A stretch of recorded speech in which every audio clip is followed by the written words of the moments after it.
अस्सलाम वालेकुम नाज़रीन, साइट में भलीकार मां सां गॾु नाज़िया मीर। नाज़रीन, बलूचिस्तान जी सूरत हाल ते क़ौमी असम्बली अंदरि अॼु यकराए ठहिरा मंज़ूर कयो वियो आहे। उन में इहो मुतालबो कयो वियो आहे ऐवान पारां रियासत खां त दहशतगर्दनि ख़िलाफ़ फ़ैसिलाती कार्रवाई करण जी सख़्त ज़रूरत आहे। उन सां गॾोगॾु नाज़रीन, वफ़ाक़ी घरू वज़ीर पूरे ऐवान ते ॿधल कमेटी जी तजवीज़ ॾिनी आहे त जेको नेशनल एक्शन प्लान मौजूदु आहे उन ते बहस लाइ समूरे ऐवान ते ॿधल हिकु कमेटी क़ाइमु थियणु घुरिजे, जेके उन जे मुख़्तलिफ़ पासनि ते ऐं जेके ख़ासि करे दहशतगर्दी सां रिलेटेड जेके नुक़्ता आहिनि, जेके मामला आहिनि, बलूचिस्तान जी रिकन्सीलिएशन वारा मामला हुजनि, बलूचिस्तान जे हवाले सां जेके नुक़्ता नेशनल एक्शन प्लान में शामिल आहिनि, उन्हनि ते ओवरऑल नेशनल एक्शन प्लान ते बहस लाइ इन कमेटी जी तजवीज़ साम्हूं आयल आहे। अॼु ऐवान अंदरि बहस दौरान ॻाल्हाईंदे मुमलिकती वज़ीर तलाल चौधरी जो इहो चवणु हो त जेको महरूमी वारो बयानियो आहे उहो बिल्कुलु ग़लति आहे ऐं उहो कूड़ ते ॿधल आहे। उन खां अॻु ख्वाजा आसिफ़ साहब डिफेंस मिनिस्टर, उन्हनि बि अहिड़ो ई बयानु ॾिनो आहे। इहा ॻाल्हि कई पई वञे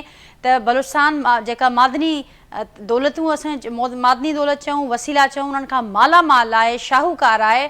हीउ जेको बयानियो कूड़ो ठाहियो पियो वञे, हीउ जेके स्पॉन्सर्ड दहशतगर्दी जेका थिए पई ऐं जंहिंजो गठजोड़ बि ॼाण नाज़रीन अॼु बेनक़ाब थियो आहे, त कहिड़े रीति भारती जेका हुकूमत आहे उन पारां, उन खां सवाइ जेका ॿी परॾेही हुकूमत आहे उनजी साज़िशूं आहिनि, जो गठजोड़ उन जूं शाहिदूं बि अॼु मिलियूं आहिनि। जेके गिरफ़्तार दहशतगर्द या जेके फोर्सिस जूं कार्रवायूं बलूचिस्तान अंदरि जारी आहिनि, उन्हनि जे नतीजे में जेके नाज़रीन जेके दहशतगर्द जेके मारिया विया आहिनि, उन्हनि खां जेके सबूत मिलिया आहिनि, शाहिदियूं मिलियूं आहिनि, उन जे आधार ते ॼाणाए पियो वञे त हीउ हाणे इहो साबित थियो आहे त हीउ गठजोड़ मौजूदु आहे ऐं हिनखे असीं अफ़गानिस्तान जा माण्हू हुजनि या जेका दहशतगर्दी भारती स्पॉन्सर्ड जेका दहशतगर्दी थिए पई या जेका इनिशिएट थिए पई अफ़गानिस्तान खां पाकिस्तान अंदरि, असां उनजो मुक़ाबिलो बलूचिस्तान जे माण्हुनि जे थ्रू ई कंदासीं ऐं गॾिजी करे कंदासीं ऐं सरेंडर न कंदासीं। नाज़रीन, बहरहाल हिन मामले ते बहस जे हवाले सां बि ॻाल्हियूं थियनि थियूं, उन ते बि गुफ़्तगू अॼोके प्रोग्राम में कंदासीं।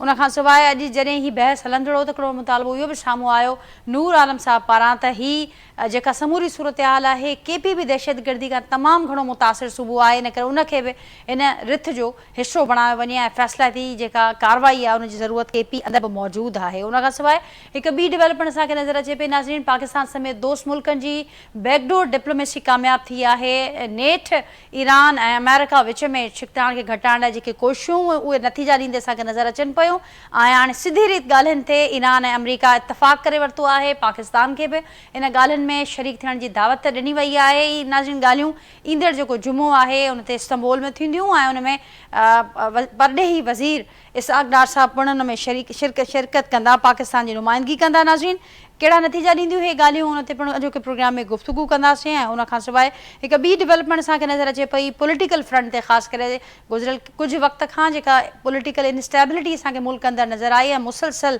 सियासी टकरार मामला वधण बि नज़र आया। हाणे बर्फ़ पिघलजंदे नज़र अचे पई। वज़ीर आज़म ऐं केपी जे वॾे वज़ीर विच में मुलाक़ात हुजे, पीटीआई पारां एंटी इस्टेब्लिशमेंट जेको नैरेटिव या जेका सोशल मीडिया ते जेका कैंपेन हलंदड़ आहे उन खां लातालुकी जो इज़हार हुजे। अॼु 2.5 महीननि खां पोइ नाज़रीन बुशरा बीबी सां संदन ख़ानदान वारनि जी जेका मुलाक़ात हुजे, उहे मामला हुजनि। पीटीआई जी पार्लियामानी पार्टी जो इजलास हुजे, उन अंदरि बि आजियां थिए पई इन मुलाक़ात जी। ऐं उन खां सवाइ असां ॾिसूं था त पार्लियामेंट अंदरि बि हाणे हिकिड़ो तामीरी किरदारु असांखे ऑपोज़िशन जो नज़र अचे पियो, ख़ासि करे पार्लियामेंट अंदरि नाज़रीन महमूद ख़ान अचकज़ई साहब जे ऑपोज़िशन लीडर थियण खां पोइ हिकिड़ो माहौल असांखे बहितर नज़र अचे पियो, पॉलिटिकल इंगेजमेंट असांखे नज़र अचे पई। पर हीअ जेका समूरी सूरत हाल आहे, एतमाद साज़ी जेके कोशिशूं आहिनि, अच्छा वाक़ई का सियासी अगभराई थी चुकी आहे, हवाउनि जो रुख़ तब्दील थियो आहे या ही रुगो वक़्ती हिकमत अमली आहे? छा पीटीआई हुकूमत विच में को मुफ़ाहमत जो दर खुलणु वञे पियो? उन ते पिणु अॼोके प्रोग्राम में गुफ़्तगू कंदासीं। जेको पैनल मूंसां गॾु मौजूदु आहे गुफ़्तगू जे लाइ उनजो तारुफ़ हासिल कराईंदसि। जो कि पैनल में नाज़रीन मूंसां गॾु मौजूदु आहिनि पाकिस्तान पीपल्स पार्टी जा MNA आहिनि मिर्ज़ा इख्तियार बेग साहब, वीडियो लिंक ज़रिए हिन प्रोग्राम जो हिसो आहिनि। मूंसां गॾु हाजी मुज़फ़र शुजरा साहब मौजूदु आहिनि, वीडियो लिंक ते मुस्लिम लीग नून जा सीनियर अॻवान आहिनि, सीनियर सियासतदान आहिनि, वीडियो लिंक ज़रिए हिन प्रोग्राम जो हिसो आहिनि। ऐं सीनियर कानूनी माहिर ऐं तज़िया निगार जावेद काई साहब मूंसां गॾु वीडियो लिंक ते हिन प्रोग्राम जो हिसो आहिनि। मां सभिनी खे भलीकार ऐं मुंहिंजी महिरबानी, मां गुफ़्तगू जे लाइ वक़्तु ॾिनो ऐं आगाज़ कयां थी। हाजी साहब, अव्हां खां गुफ़्तगू जो आगाज़ कंदसि। हुकूमत में अव्हां मौजूदु आहियो ऐं सवाल बि अव्हां खां उहो ई रखंदसि जेके हिन वक़्तु असांखे डेवलपमेंट नज़र अचनि पियूं। दहशतगर्दी वारे मामले ते कुझु डेवलपमेंट्स नज़र अचनि पियूं ऐं के पी जे वॾे वज़ीर सां मुलाक़ात बि थी आहे बलूचिस्तान वारे मामले ते। अॼु हिकु भेरो ॿीहर इन ॻाल्हि ते ज़ोर ॾिनो वियो आहे त ताक़त जे ज़ोर ते ही मामला खे अॻियां वधाइण जी ज़रूरत आहे। फ़ैसिलाती कार्रवाई जो वक़्तु अची चुको आहे। ही सियासी जेका हिन वक़्तु समूरी सूरत हाल आहे इनखे ही वाक़ई जेके कुझु गुज़िरियल कुझु वक़्त खां मामला डेडलॉक जो शिकार नज़र आया ही उन में अॻभराई थी आहे या ही का हिकमत अमली आहे हुकूमत जी? जी नाज़िया, महिरबानी तव्हांजी। असल में ही इंटरनेशनल साज़िश आहे मुसलमाननि जे ख़िलाफ़। तव्हांखे ख़बर हूंदी त हिकिड़ी इल्मनाई तंज़ीम आहे यहूदियुनि ऐं निसारनि जी जेका सॼो गठजोड़ करे थी पई ऐं उन गठजोड़ में इज़राइल बि शामिल आहे। इज़राइल बि उहा कोशिशि करे पियो त जिथे जिथे मुस्लमान मुल्क आहिनि जीअं मिस्र हो, जीअं शाम हो, जीअं अमान हो, इहे सभिनी मुल्कनि खे जीअं ईरान में हाणे शुरू कयो अथऊं, इहो सॼो मुस्लमाननि जे ख़िलाफ़ु। छो जो मुस्लमान खे इहा ख़बर आहे त आख़िर फतह मुस्लमाननि जी थींदी, पर उनखे उहो कूड़ साबित करण लाइ हीअ कोशिशि कनि पिया त दुनिया में अहिड़ी अफ़रा तफ़री फैलाइजे जंहिंमें हर मुल्क अनस्टेबल थी वञे। चाहे इराक ॾिसो, इराक खे अनस्टेबल कयूं, हाणे ईरान ते कोशिशि कयूं पिए त ईरान खे अनस्टेबल कयूं ऐं पाकिस्तान खे बि, पाकिस्तान में बि जेका बदअमनी थी आहे इहा बि इंटरनेशनल साज़िश आहे जेके इहे कनि पिया हिंदुस्तान ऐं ॿिया मुल्क जेके पाकिस्तान जे ख़िलाफ़ आहिनि। सो इहा साज़िश जेका आहे इंशाअल्लाह ताला कामयाबु न थींदी। असांजूं फ़ौजूं जेके आहिनि बिल्कुलु चाक चौबंद आहिनि। अलाह उन्हनि खे सलामत रखे ऐं मुल्क में जेको डफेट पैदा थी वियो आहे इहो इंशाअल्लाह ताला असांजूं फ़ौजूं जल्दी ख़तमु कंदियूं। ठीक ऐं मुज़फ़र शुजा साहब जी ॿुधायो त ही वॾी साज़िश आहे जी ऐं ज़ाहिर आहे उन जी शायदियूं बि मिलनि थियूं। इहो गठजोड़ हाणे बिल्कुलु वाक़ो थी चुको आहे त कहिड़े रीति मुल्क अंदरि साज़िशूं थियनि पियूं, पर उन सां गॾोगॾु जेके अॼु ॻाल्हियूं थियूं आहिनि ऐं ॼाणायो पियो वञे त बलूचिस्तान जे माण्हुनि सां गॾिजी करे ई इन साज़िश जो मुक़ाबिलो कयो वेंदो। पर हाणे जॾहिं बलूचिस्तान जे माण्हुनि सां ॻाल्हाइजे थो, उन्हनि खां मौक़िफ़ वठिजे थो त उन्हनि जो मौक़िफ़ में कुझु फ़र्क़ु आहे। हू चवनि था त ताक़त जो इस्तेमालु बिल्कुलु। जी बेग साहब, आपको भी वेलकम करती हूँ मैं। हाजी मुज़फ़र शुजरा साहब भी मौजूद हैं और मेरे साथ जावेद काजी साहब भी हैं। हाजी मुज़फ़र शुजरा साहब, इन ॻाल्हि जो ज़रूरु असांखे ॿुधाइजो त हाणे जीअं बलूचिस्तान जे माण्हुनि जो ज़िक्र थिए पियो त उन्हनि खे गॾु खणी हलिबो, त उनजी छा हिकमत अमली हूंदी बलूचिस्तान जे अवाम खे गॾाइण जी? नाज़िया, इहा तव्हांजी सुठी ॻाल्हि आहे। असांजे प्राइम मिनिस्टर साहिब त कई दफ़ा बलूच नौजवाननि खे घुराए इस्लामाबाद में उनखे त यकीन ॾियारियो आहे त असां तव्हां सां गॾु आहियूं ऐं घणा बलोच जेके नौजवान आहिनि उहे इन ॻाल्हि खे ग़लति सम्झनि पिया। ऐं अवां ॾिसो त इहा साज़िश कहिड़े नमूने थिए पई त हाणे इहे BLA वारा पंहिंजी औरतुनि खे बि इस्तेमालु कनि पिया, औरतुनि जे ज़रिए नौजवाननि खे घुराइनि पिया ऐं नौजवान खे घुराए करे उनखे अहिड़े नमूने सां प्यार जूं ॻाल्हियूं करे उनखे वेड़ण लाइ तयारु कनि पिया। इहा साज़िश असल में दाइश जी आहे।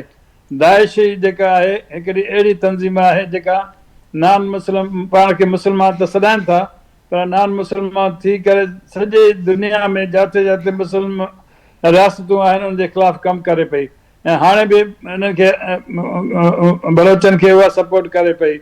त तव्हां ॾिसो त बलोच जेके माण्हू आहिनि गैरती माण्हू आहिनि, सुठा माण्हू आहिनि, पाकिस्तान सां प्यारु कंदड़ माण्हू आहिनि ऐं इंशाअल्लाह ताला उहे इन साज़िश खे ख़तमु कंदा।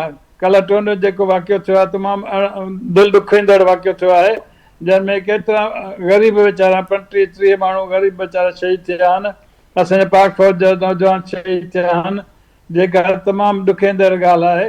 इन करे हाणे पाकिस्तान गवर्नमेंट इहो फ़ैसिलो कयो आहे त इनखे ज़ोर सां इनखे ख़तमु कंदासीं। छो जो इहा पाकिस्तान जे माण्हू नथा चाहिनि ऐं पाकिस्तान जा माण्हू अमन चाहिनि था। चाहे KPK हुजे, चाहे बलूचिस्तान हुजे, चाहे पंजाब हुजे, चाहे सिंध हुजे, सभु माण्हू चवनि था त असांखे अमन खपे, असांखे बि अमन खपे थो। असां बि चऊं था त गवर्नमेंट ऑफ पाकिस्तान खे अञा बि स्ट्रांगली इनखे कंडेम करणु खपे, स्ट्रांगली इन जे ख़िलाफ़ु एक्शन खणणु खपे, ताकी इहा जेके माण्हू हरकतूं कनि था पाकिस्तान जे ख़िलाफ़ इहे ख़तम थी वञनि। ठीकु आहे, हाजी साहिब मुंहिंजी ॻाल्हि खे अॻियां वधाईंदे जीअं मां चयो त अञा बि वधीक स्ट्रॉन्गली असांखे अॻियां अचणु घुरिजे ऐं ज़ोर सां ही मामला हल थी सघनि था। पर जीअं जेको ही बेग साहब आपकी तरफ आऊंगी, जो एक बड़ा चैलेंज जो इस वक्त भी हम देख रहे हैं और जब खास करके बलूचिस्तान के लोगों से जब बात होती है तो उनका ये कहना होता है कि अभी भी जो फासले मौजूद हैं हुकूमत, रियासत और बलूचिस्तान के अवाम के दरमियान, उनको भी ख़त्म करने की ज़रूरत है। इस ज़मन में आप क्या देख रहे हैं? कुछ काइनेटिक मूव्स हमें नज़र आते हैं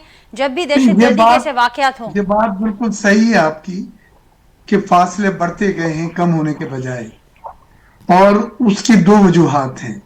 एक वजह तो यह है कि ये आलाकार बने मुल्क दुश्मन अनासिर के साथ, जिसमें इंडिया पेश है, और दूसरे कुछ ममालिक हैं जो माली इमदाद कर रहे हैं, और फिर ये ताने बाने जाके उनके से इनके मिलते हैं, और फिर जिस तरह से मुनज़्ज़म तरीके से ट्रेन किए हुए 12-12 डिस्ट्रिक्ट में एक साथ एक वक्त पे जो हमले होते हैं और जो हथियार इस्तेमाल किए जा रहे हैं उसमें मोस्ट सोफिस्टिकेटेड, जो आप यानी टेक्नोलॉजी में बहुत जदीद हैं, तो उसके बाद फिर बड़ा महदूद ऑप्शन रह जाता है उनसे बातचीत करने का। लेकिन अपने हैं, हम चाहते हैं पहाड़ों से वो नीचे आए और बैठ के हमारे साथ, हमें पहले उनके एहसास महरूमी को भी दूर करना होगा। हमें उन्हें एक जेस्चर दिखाना होगा कि हम हाथ बढ़ा रहे हैं, हम नहीं चाहते। ऑप्शन तो हमारे पास है। अफवाज पाकिस्तान ने साबित करा है कि जो 200 लोगों को उड़ा के डाल दिया है, कि जिन्होंने मुल्क पे मैली नजर से देखा था, या किसी के कहने पे मैली निगाह से देखा था, उनका सफ़े हस्ती से खात्मा कर दिया गया है। लेकिन इससे बेहतर ऑप्शन मैं आपसे एग्री करूंगा, वो ये था कि फासले कम करते, उनकी एहसास महरूमी को दूर करते। लेकिन अब रेड लाइन क्रॉस हो गई। आज मैंने कौमी असम्बली में तकरीर में ये कहा है कि अब रेड लाइन क्रॉस हो चुकी है, अब कोई बाउंड्री लाइन बाकी नहीं है जिसका इंतजार किए। अब जो कुछ हो गया है, 3 बैंकों को लूटा गया है, कोयटा की सड़कों पे जश्न मनाया जा रहा है, और 12-12 अजला में जिस तरह से हमारे नौजवानों को शहीद किया रहा है, हमारे पुलिस के लोगों को, हमारे सिविलियन को, वो नाकाबिल बर्दाश्त है। और आपने ये देखा कि जिस तरह से फिर अफवाज पाकिस्तान ने रिएक्ट करा। लेकिन मुझे खुशी इस बात की कि अब भी आज और कल दोनों दिनों हमने कोई बिजनेस नहीं किया कौमी असम्बली में। हमने सस्पेंड कर दिया था तमाम अपने कॉल अटेंशन नोटिस थे, बिल्स थे हमारे, वो सब रोक दिए थे। हमने सिर्फ बलूचिस्तान पे बात की है, फौज आसिफ ने बात की है, राजा परवेज अशरफ ने बात की है, महमूद चकजई साहब ने बात करी है, और हम सब ने पहली बार, मुझे बड़ी खुशी हुई है कि यही कहा है कि हम साथ हैं।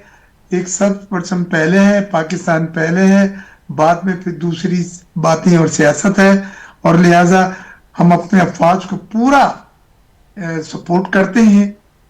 और उनकी जो बहादुरी है, जो उन्होंने इस इतने बड़े वाक़े को जिस तरह से हैंडल करा है, उस पर हमने बहुत ही खुशी का इज़हार भी किया है, मशकूर भी हम उनके हैं। लेकिन हमें अब ये देखना है कि क्या इंडिया वगैरह के ये जो ट्रेनिंग कैंप्स में आ रहे हैं, हमें अपनी इन्वेस्टिगेटिव स्किल को बढ़ाना होगा। आपने वहां तक पहुंचना है जो इनके ताने बाने हैं, और वहां उसको कट करके आना होगा। नहीं तो जब तक इनकी उनसे राब्ते हैं, ये ऑक्सीजन है, ये अलाइव रहेंगे, और वो गुमराह हो चुके हैं। उन्हें पाकिस्तान के बारे में बिल्कुल बदजुबान बिल्कुल किया है, बदगुमान। लिहाजा उनके साथ बड़ी एक हिकमत अमली के तहत उनको जॉब्स दी जाए, उनको बाहर भेजा जाए, उनकी ट्रेनिंगें किए जाए ग्वादर के बारे में। लेकिन बेग साहब, आप तो ऐवान में मौजूद थे, सारी कार्रवाई का हिस्सा थे। तलाल चौधरी साहब ने आज भी कहा, उससे पहले ख्वाजा आसिफ साहब भी इसी किस्म का इजहार कर चुके हैं कि जो महरूमी का बयानिया ये बिल्कुल गलत है। वो ये कहते हैं कि ये झूठ पर मबनी है। साथ साथ मिसिंग पर्सनस का भी मामला आया कि वो भी ढकोसला है, वो भी झूठ पर मबनी है।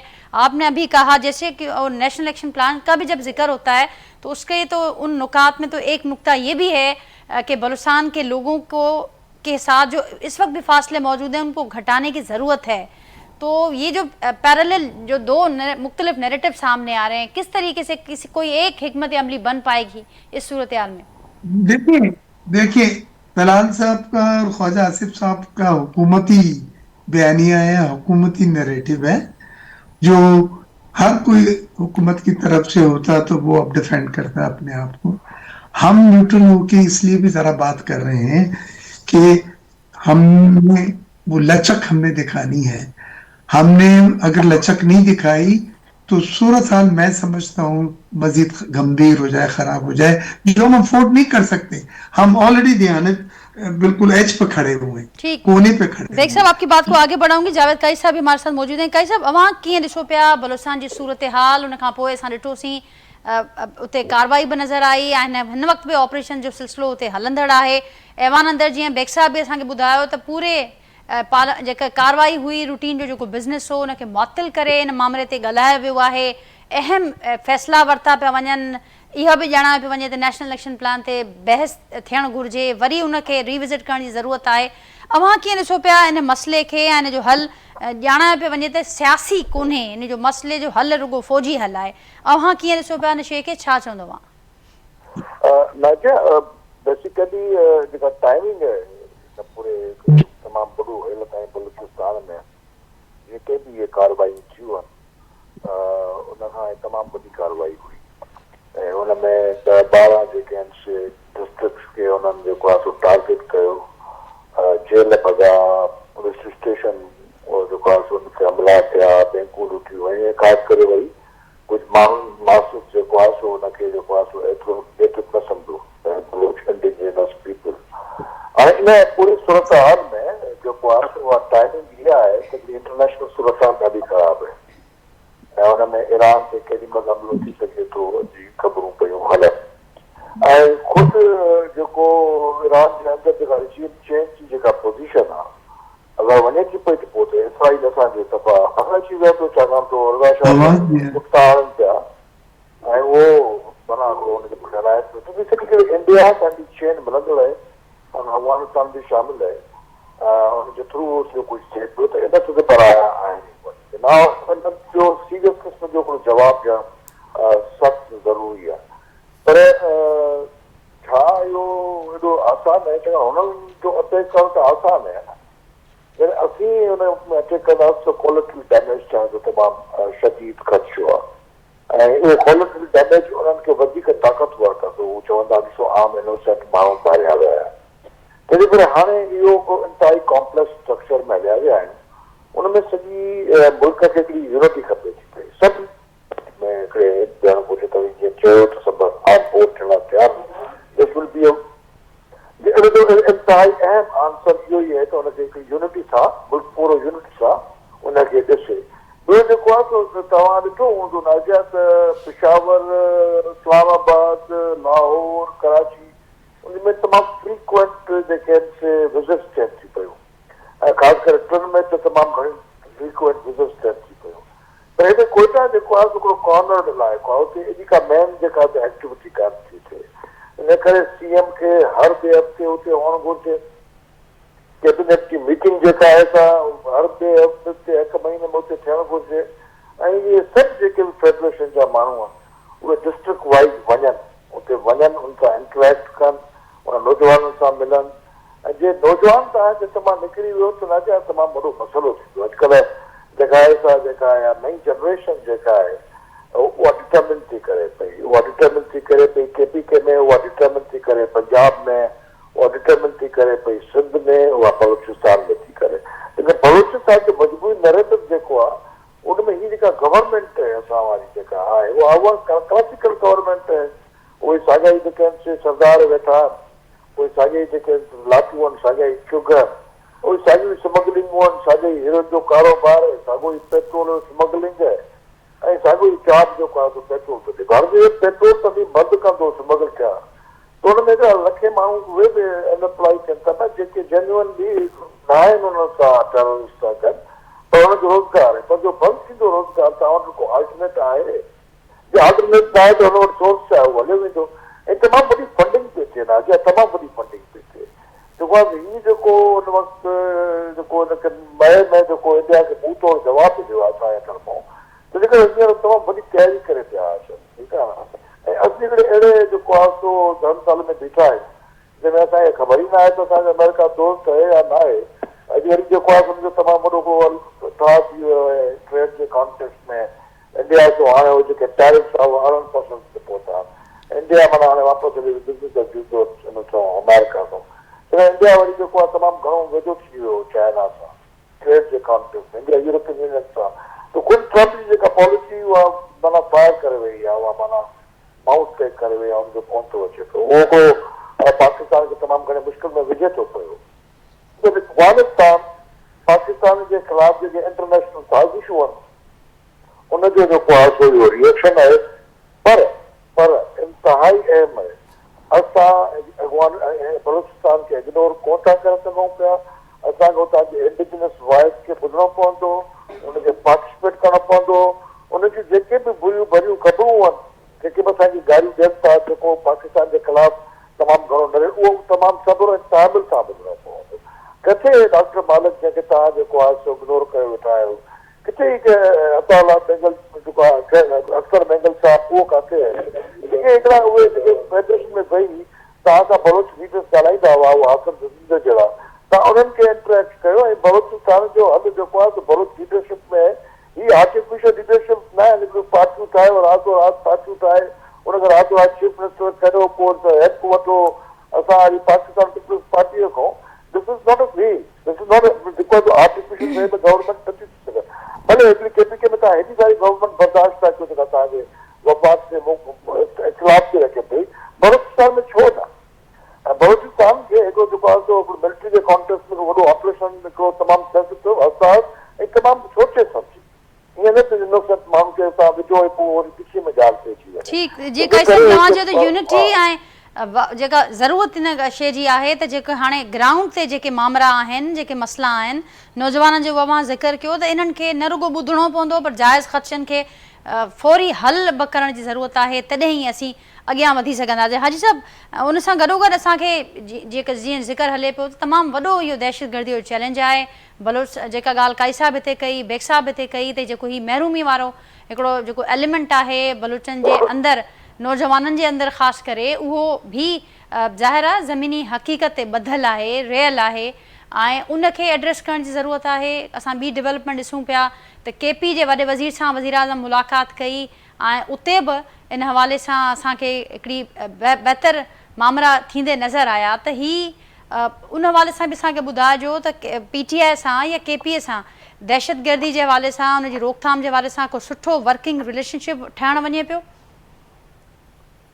महिरबानी। हीउ जेको बलूचिस्तान जो मसइलो आहे इहो ॻाल्हियुनि सां हल कोन थींदो। हिकिड़े छोकिरे सलीम छोकिरे खे गवर्नमेंट ऑफ पाकिस्तान पंहिंजी स्कॉलरशिप ॾेई करे इस्लामाबाद में उनखे पढ़ायो पिए।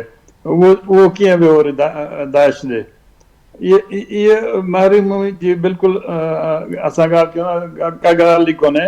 जेके शरीफ़ माण्हू आहिनि उहे वीचारा तंग आहिनि। बलोच हाणे इन में 35 माण्हू आम माण्हू हुआ, त इहे बि शरीफ़ हुया न, ग़रीब हुया न जेके 35 माण्हू हुआ आहिनि। त इहे आम माण्हू नथो चाहे त असां अफ़रा तफ़री हुजे, हर को माण्हू अमन चाहे थो।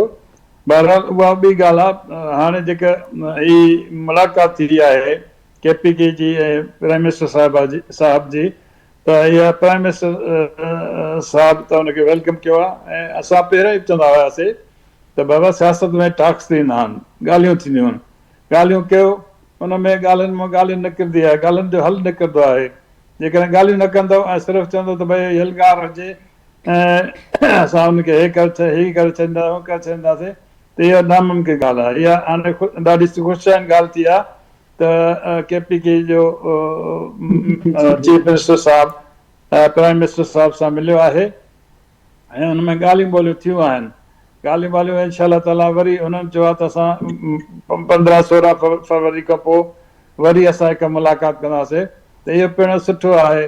तव्हां ॾिठो नेशनल असेंबली में बि अॼुकल्ह जेके ॻाल्हि थी आहे त तमामु हिकिड़ी सुठी ॻाल्हि मौजूदा सूरत-हाल में मुज़फ़र सुजरा साहब वक़्ती हिकमत अमली त कोन्हे हुकूमत जी, त सभिनी खे गॾु कजे, या ही असांखे डिघी हिकिड़ी अगभराई तौरु हिनखे ॾिसी सघिजे थो त हाणे हिकिड़ो सुठो वर्किंग रिलेशनशिप असांखे वफ़ाक़ ऐं KP विच में नज़र ईंदो? इंशाल्लाह तव्हां ॾिसजो असांजूं कोशिशूं आहिनि। हाणे ॾिसो सभु गॾिजी त वेठा आहिनि न अची सभु अॼु नेशनल असेंबली में सभिनी चयो न त गवर्नमेंट जी चए थी असां पाकिस्तान जा हामी आहियूं, पाकिस्तान सां गॾु कमु कंदासीं, पाकिस्तान सां रहंदासीं, त इहा ख़ुशि ॻाल्हि आहे न। इहा असांजी कामयाबी आहे, असांजी प्राइम मिनिस्टर जी कामयाबी आहे, असांजी गवर्नमेंट जी कामयाबी आहे त टास्क थियनि था पिया ऐं टास्क थींदा त ॻाल्हियूं हल थींदियूं ऐं मसइले जो हल निकिरंदो इंशाअल्लाह रहमान। ॾिसंदो त आइंदा बि ख़ुशि असलूबी सां ये टास्क हलंदा। बेग साहब आप कैसे देखते हैं इसको, क्या कहेंगे आप, क्योंकि PTI का जो अंदाज है, जो रवैया है वो भी बदला हुआ कुछ लग रहा है, तो ये बर्फ वाकई पिघल गई है या ये अगेन आपके सामने भी वही सवाल रखूंगी, ये वक्ती हिकमत अमली है? देखिए, महमूद खान अचकजई साहब ने एक लेटर लिखा है वजीर आजम साहब को, और मेरे ख्याल से उसी में मिलने की भी ख्वाहिश और दरख्वास्त की गई है, और वो अगर मिलते हैं प्राइम मिनिस्टर से तो वो मॉडरेट आदमी है और पॉजिटिव बात करने वाला शख्स मुझे लगे, तो मैं समझता हूँ कि उससे भी बर्फ जो है वो पिघलेगी। लेकिन अब तक उन्होंने यही कहा है महमूद खान अचकजई साहब ने कि हमें साथ लेके चलें और हम इंशाल्लाह ये जो भी शिकायतें हैं, जो भी उन्होंने कहा कि उसका अदला करने की कोशिश करेंगे, तो उन्होंने कोई हार्ड लाइनर पोजीशन नहीं ली। सुहेल अफरीदी की तरह उन्होंने कोई ऐसी बात नहीं कही है कि जी कफन पे सर पे कफन बांध के आए और कफन बांध के जाएंगे वगैरह वगैरह। इनकी बातें लीडर ऑफ अपोजिशन बनने के बाद मुझे बहुत अच्छी लगी। मैं समझता हूँ उसमें इनकी अप्रोच है। ये अपना इमरान खान से भी मिलेंगे और उनको भी समझाएंगे, और ये वो शख्सियत है जिनके इमरान खान रिगार्ड्स करते हैं और इनमें वो सलाहियतें हैं कि इमरान खान को मनवा भी सकेंगे। ये दो तीन चीजें एक साथ बड़ी अहम जो मैं कह रहा हूँ। तो मैं तो समझता हूँ कि आइस जो है हल्की हल्की जो है वो पिघलने की कोशिश है। अभी 8 तारीख को जो हड़ताल की बात है, मैं समझता हूँ उन्हें कॉल ऑफ करना चाहिए, मुअत्तल करना चाहिए, इसको पोस्टपोन करना चाहिए, क्योंकि जब आप मज़ाकरात की बात कर रहे हैं, टेबल पे बैठ के बात करने की बात कर रहे हैं, प्राइम मिनिस्टर को मिलने के लिए लेटर लिखा है, तो हड़ताल की फिर बातें मैं नहीं समझता उसके साथ रिकंसाइल होती है, उसके साथ जमती हैं वो। बेग साहब, ये अभी तक ये सिर्फ ख्वाहिश है, बेग साहब अभी तक ये सिर्फ ख्वाहिश है हुकूमत की, या हुकूमत के साथ जो अलायंसेस हैं उनकी अलायंस की, या आप वाकई इस पर कोई अमल भी हुआ है, इस ख्वाहिश का इजहार क्या PTI से या महमूद खान अचकजई साहब से किया गया है कि कॉल ऑफ किया जाए? मुज़ाकरात में फैसिलिटेट करने को कहा। बिलावल साहब ने गड़े खुदाबख्श के जलसे में कहा कि मुफाहमत के बादशाह हैं जरदारी साहब, उनको इस्तेमाल किया जाए, बड़े लोगों को आगे लाया जाए। तो पीपल्स पार्टी तो फैसिलिटेट करने के लिए बिल्कुल तैयार है और हम करेंगे। तो अब मुफाहमत का रास्ता खुलने जा रहा है? थोड़ा दरवाजे खुले, दरवाजा बंद करके मुज़ाकरात नहीं होते नाजिया, इन्हें दरवाजे भी खोलने होंगे। इन्हें ये जो एक चीज है घूम फिर के बानी PTI की रिहाई, उससे निकलना होगा, वो सिंड्रोम है, उससे निकलना होगा उन्होंने। और लेकिन जब बातचीत होगी, हालात बेहतर होंगे, तो ये मुलाकातें और ये सब चीजें फिर मैं नहीं समझता कोई बड़ा इशू होगा, ये छोटी चीजें रह जाएंगी। काई साहब बवा कीअं ॾिसो पिया, वाकई जीअं बेग साहब चवनि था, हज साहब चवनि था त बर्फ़ पिघरी आहे, थोरो अॻियां ही हुकूमत वधी आहे, थोरो PTI बि बदिलियल नज़र अचे पई। मूं जीअं पंहिंजे इंट्रो में ज़िक्र कयो त असीं मुख़्तलिफ़ CBMs ॾिसूं पिया हिन वक़्तु। PTI जी पार्लियामानी पार्टी बि जी आजियां कई आहे मुलाक़ात जी, ऐं PTI जे जेको वॾो वज़ीर आहे KP जो, उनजो रवैयो बि कुझु चेंज नज़र आयो मुलाक़ात खां पोइ। उन सां गॾोगॾु अॼु मुलाक़ात बि थी आहे बुशरा बीबी जी फैमिली सां, उन्हनि जी 2.5-3 महीननि खां पोइ। त ही गॾोगॾु पार्लियामेंट अंदरि बि हिकिड़ो माहौल डिफरेंट आहे। त ही जेके मामला आहिनि अव्हांखे कीअं पिया नज़र अचनि, का सियासी अगभराई आहे या वक़्ती हिकमत अमली आहे? देखो फीसद का बड़ी खुशाइन खबर है, ठीक है, कुछ वक्ती तरीके सां थी है।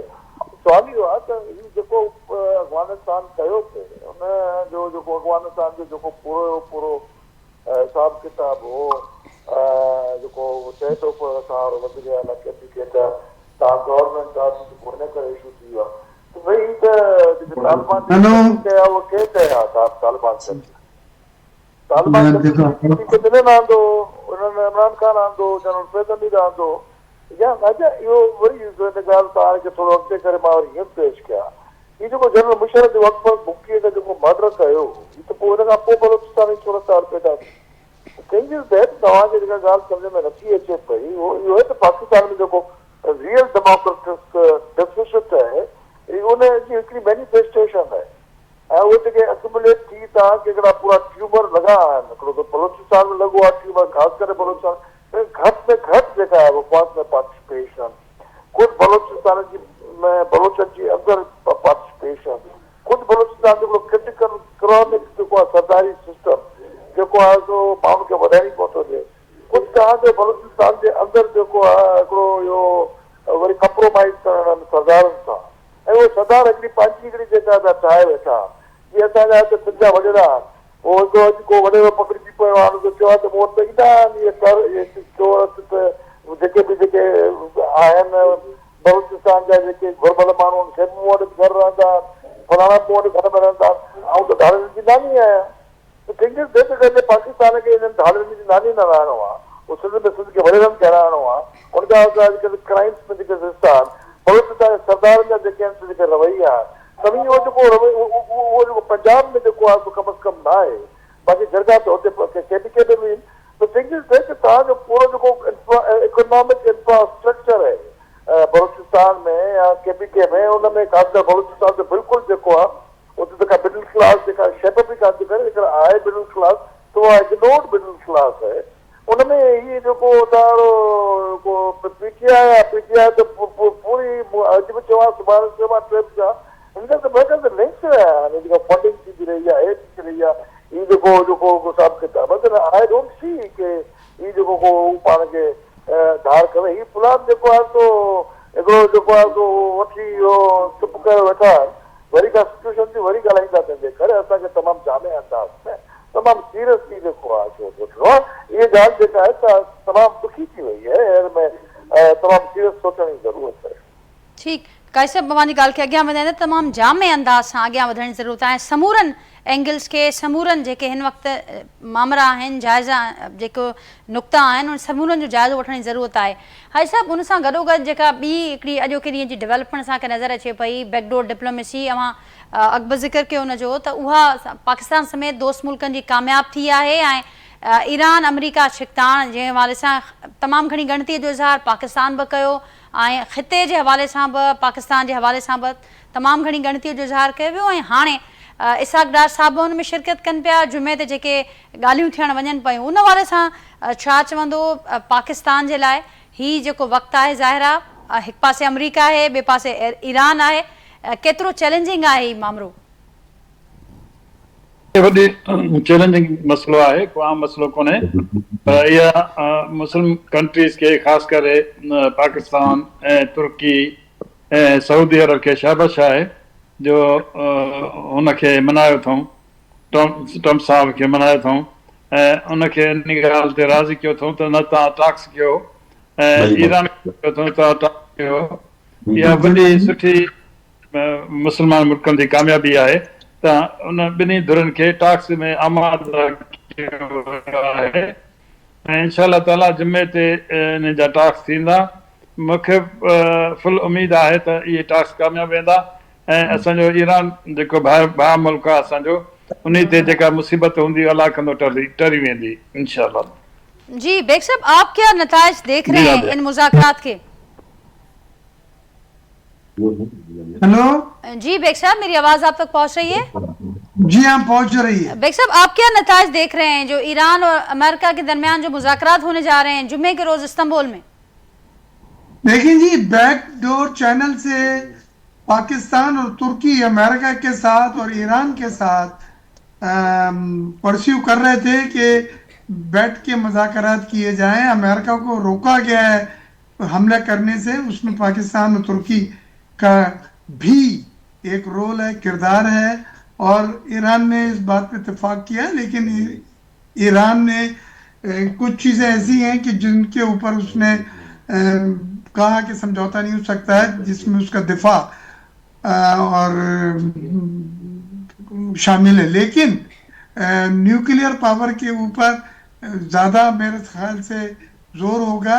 अब ये जो मुज़ाकरात हैं इसमें इसाक डार साहब डिप्टी प्राइम मिनिस्टर और फॉरेन मिनिस्टर हमारे जा रहे हैं, और मैं समझता हूँ पाकिस्तान के लिए ये बड़ा ज़रूरी था, क्योंकि ईरान में अगर चेंज ऑफ रिजीम होती है तो फिर ये एक 24 घंटे की एक ख़तरा जो है हमारे सर पे आके बैठ जाएगा। ईरान हमारा बॉर्डर है, ईरान के साथ हमने कोई भी ऐसी रिजीम जो होस्टाइल हो पाकिस्तान की तरफ, हमारे लिए वो हमारे फेवर में नहीं, हमारे हक में नहीं, उसको हमने बिल्कुल नहीं इनकरेज करना है। हमने उस रिजीम को अपने बॉर्डर पे रखना है जो पाकिस्तान के साथ अच्छे ताल्लुकात लेके चल रही हो। तो ये हमारे लिए भी बड़ा जरूरी है, सिर्फ ईरान के लिए अमेरिका के लिए नहीं है, ये रीजन के लिए पाकिस्तान के लिए बड़ा जरूरी है कि ईरान मुस्तहकम हो, ईरान की रिजीम कंटिन्यू करे और हमले ना हो। हमले होंगे, तेल की कीमतें ऊपर जाएंगी, आपकी माशत अफोर्ड नहीं कर सकती $100 फी बैरल तेल की कीमतें, ये सब चीजें हैं।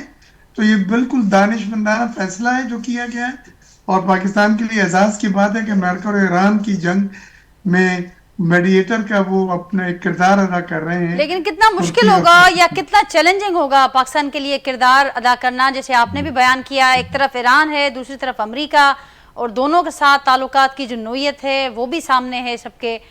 तो कितना चैलेंजिंग आप देखते हैं सफारतकारी के मैदान में? जी, ईरान हमारा नेबर है, ईरान के साथ हमने ताल्लुकात अच्छे रखने, हम तमाम नेबरों के साथ हॉस्टाइल ताल्लुकात नहीं रख सकते, जिसमें अफगानिस्तान और इंडिया दो तो पहले ही आप देख रही हैं। लिहाजा हमारी भी मजबूरी भी और जरूरत भी है कि ईरान जो है उसकी प्रेजेंट रिजीम कंटिन्यू करे और खत्ते में हालात बेहतर रहें, और अमेरिका के लिए भी बेहतर यही है कि जो उससे खदशात हैं न्यूक्लियर पावर के होने के ईरान के, उसमें अगर कहीं पे सेटलमेंट होता है, कहीं पे कंटेन किया जाता है, एक कंफर्ट देने के लिए, एक इत्मीनान देने के लिए, तो पाकिस्तान और तुर्की अपना किरदार अदा कर सकते हैं उसमें। काई साहब अवां कीअं ॾिसो पिया न डेवलपमेंट खे, ऐं छा आउटकम हिन जो ईंदे ॾिसो पिया? जी काई साहब, मुझे आवाज मां थी पहुंचे पियो? आवाज अचे तो ना? आवाज जी बिल्कुल अचे पियो। ये हितां जी ख़ुशाइंद ॻाल्हि आहे, इन में पाकिस्तान जे आकरे में हो ऐं टर्की हुनखे विहारे पियो, ऐं पर का पक आहे कान का हिकिड़ो अमेरिका जो जेको रवैयो आहे, इज़राइल जी जेका पॉलिसी हुजे हुनजी का ख़बर कान थी पए पई। पर जेका ईरान आहे हुनमें बिल्कुलु सही आहे त असांखे कहिड़ी तरीक़े सां हिन ईरान में अहिड़ी का बि गवर्नमेंट न खपे जेका इस्राइल फ्रेंडली हुजे ऐं असांजे मसइलो थी वञे। पर असांजे वटि जेको ईरान जो जेको थियोक्रेटिक स्टेट आहे, उहा त हाणे का बि दुनिया में मुस्लमान को बि मुल्क न आहे जेको थियोक्रेटिक हुजे, सिर्फ़ु ईरान में जेके शख़्सियत थी पयूं मुस्लमान मुल्कनि में, पर थियोक्रेटिक न आहे। हाणे उहा थियोक्रेटिक जेका आहे त हुतां जे ईरान खां हुनखे ज़बरदस्त रिचल्यूशन मिलंदी ऐं मिले पई, ऐं बाक़ाइदे मिले पई कि इंडिजिनस मूवमेंट ईरान में आहे। हाणे उहो जेको रिफॉर्म्स आहिनि उन्हनि खे ही अगरि आणे था वञनि पिया गवर्नमेंट वारा, ऐं हिकिड़ो मीडियम लेवल ते हिकिड़ो अहिड़ो रवैयो हुजे जेको थियोक्रेटिक स्टेट बि न हुजे, ऐं ईरान जी जेका क़दीमी तारीख़ी हिकिड़ी जेका रही आहे, तमामु रिनायत हिस्ट्री आहे हुनजी, उन सां पंहिंजो पाण खे जोड़नि, वरी को उते रूमी ऐं हुतां जा जेके जामी ऐं जेके शाइर आहिनि वॾा, वरी को हुनजो को हिसाब किताब ठहे थो त ईरान सस्टेन कंदो। ऐं ईरान जेको आहे त अगरि इहो ई जेको आहे थियोक्रेटिक स्टेट वठी सस्टेन कंदो, उहो असांखे भाए पए थो। हिन करे असीं सम्झूं था त हिकिड़ी ॿी जेका ट्रेजिडी थींदी आहे, अगरि जे को अहिड़ो लिबरल को रवैयो आयो त असांजी किची में पवंदो। त Iran is very complex subject, ऐं उन में असीं कुझु कोन था करे सघूं पिया। असीं एतिरो चऊं था पिया त अमेरिका हुनखे अटैक न करे, पर हीअ जेका गवर्नमेंट ते बीठी आहे, जेका थियोक्रेटिक गवर्नमेंट, उन जो को फ्यूचर आहे कोन को, 10 साल 5 साल 6 साल वरी हुनखे रिपेलियन थींदो। तंहिंजे करे उहे नयूं शयूं इहे आहिनि त असां ईरान खे क़ाइमु करे सघूं त हू पंहिंजे अंदरि रिफॉर्म्स आणे, ऐं ईरान खे सख़्तु रिफॉर्म्स जी ज़रूरत आहे। अगरि ईरान रिफॉर्म्स न आणींदो त हुनजो फ़ाइदो इहो थींदो कि सॼी जेका तहरीक आहे ईरान जे अंदरि, इन जे ख़िलाफ़ थियोक्रेटिक जेका गवर्नमेंट रिजीम आहे 40 साल खां उहा खणी वेंदा जेके आहिनि जेके बि असांजे लाइ कची में ॻाल्हि पवंदी ऐं प्रो इसराइल ऐं प्रो इंडियन माण्हू जेके आहिनि जेके उहे जेका इंडिजिनस तहरीक आहे उनखे खणी वेंदा ईअं ई बिल्कुलु तव्हां बलूचिस्तान जे अंदरि हिकिड़ी इंडिजिनस मूवमेंट आहे बलूचिस्तान जे अंदरि जेको आहे इंडिजिनस रिज़ेंटमेंट आहे कंफ्यूजन आहे ऐं उनखे खणे पियो वञे जेके लाबी आहे जेका इंडिया सां ॿधल आहे लाबी आहे जेका इसराइल सां ॿधल अफ़गानिस्तान वेठा उहो असांखे उहो जेको इंडिजिनस जेका मूवमेंट आहे उहा ईरान जी हुजे या असां वटि बि किथे हुजे असांखे हुनखे एड्रेस करिणो तमामु सोशल साइंसिस जे कॉन्टेक्स्ट में ईअं न बि तड़तड़ करे हलणो आहे एनीवे ईरान में जेको कुझु थिए पियो फ़िलहाल जेको आहे जेका पोस्टपोन थी वई आहे ऐं उहा अञा घटि ई कान्हे का घटि आहे उहा घटि आहे तॾहिं घटि जेके ईरान जी जेका छोकिरनि जी सिहत आहे उन में जेको आहे रिफॉर्म थिए ठीक हाजी साहब आख़िर में अवां खां इहो ज़रूरु ॼाणणु चाहींदा जीअं बेग साहब हिते इज़हार कयो ख़्वाहिश जो त हुकूमत जी बि इहा ख़्वाहिश आहे ऐं हुकूमत जा जेके इलाए आहिनि उन्हनि जी बि इहा ख़्वाहिश आहे त PTI जेको एहतजाज करणु वञे पई आहे जेको ऑपोज़िशन इतिहाद एहतजाज जी कॉल ॾिनी आहे 8 तारीख़ ते साॻे ॾींहं ते बसंत वारो मामलो बि हलंदड़ आहे उहो फेस्टिवल बि हूंदो त उनखे कॉल ऑफ करे उन सॾ खे वापसि वठे इन हवाले सां ई मामलो रुगो ख़्वाहिश ताईं महदूद आहे या का अमली को क़दम बि थियो आहे इन ख़्वाहिश खे अॻियां पहुचायो वियो आहे ऑपोज़िशन ताईं असांजी ख़्वाहिश इहा आहे असांजी ॿारनि खे रिक्वेस्ट आहे त ही जेको मार धार जो मसइलो ख़तमु कनि ऐं टास्क कनि ऐं गवर्नमेंट सां वेही ॻाल्हियूं कनि उन में पंहिंजो बि उन्हनि जो बि फ़ाइदो आहे मुल्क जो बि फ़ाइदो आहे ऐं मुल्क जे फ़ाइदे खे ॾिसंदे ई हिननि खे इहो कॉल ऑफ करणु खपे असांजी PTI वारनि खे इहा गुज़ारिश आहे ऐं उन्हनि खे चयो बि अथसि त इहो कॉल ऑफ कयो इन में कहिड़ो फ़ाइदो तव्हांखे को फ़ाइदो कोन थींदो फ़ाइदे वारी ॻाल्हि हुजे त पोइ असां हुनजी क़बूल कयूं फ़ाइदो कोन थींदो इन में वरी मार धार थींदी वरी को माण्हू ज़ख़्मी थींदो वरी को उहो थींदो पोइ छा थींदो इन लाइ इन्हनि खे ई पोस्टपोन करणु खपे छो जो बसंत बि आहे ऐं मुल्क जूं हालत बि अहिड़ियूं आहिनि इन्हनि खे जेकॾहिं मुल्क सां प्यारु आहे PTI वारनि खे त इहो कॉल ऑफ करणु ज़रूरी आहे हाजी साहब वरी महिरबानी मुंहिंजी गुफ़्तगू में हिस्सो वठण जे लाइ काज़ी जावेद साहब ऐं मिर्ज़ा इख्तियार बेग साहब अवां जी वरी महिरबानी नाज़रीन गुफ़्तगू मां ॿुधी पंहिंजे फीडबैक खां असांखे आगाह कजो जो कि प्रोग्राम में थियल गुफ़्तगू जे हवाले सां वरी सुभाणे मां सां मुलाक़ात थींदी तेसिताईं ॾींदा इजाज़त अल्लाह हाफ़िज़।